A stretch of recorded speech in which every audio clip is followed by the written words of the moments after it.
శ్రీకాకుళం జిల్లా సంతబొమ్మాలి మండలం గోళ్ల సీతాపురానికి చెందిన బొమ్మాలి బాలరాజు అనే యువకుడు బ్రెయిన్ డెడ్ కావడంతో మంగళవారం కుటుంబ సభ్యులు అవయవ దానానికి ముందుకు వచ్చారు. టెక్కలి పంచాయతీ కార్యాలయం పరిధిలో కాంట్రాక్ట్ ఎలక్ట్రీషియన్ విధులు నిర్వహిస్తున్న అతడు ఆగస్టు 31వ తేదీన విద్యుత్ స్తంభం నుంచి జారిపడి తీవ్ర గాయాలయ్యి రాగోలులోని జేమ్స్ ఆసుపత్రిలో చికిత్స పొందుతూ మృతి చెందారు. గ్రామంలో విషాద ఛాయలు అలుముకున్నాయి.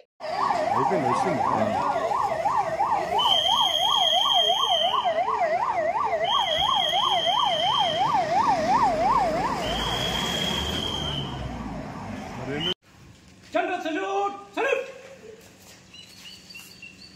Down. Salute! Down. Salute! Down. Salute! Down. Salute!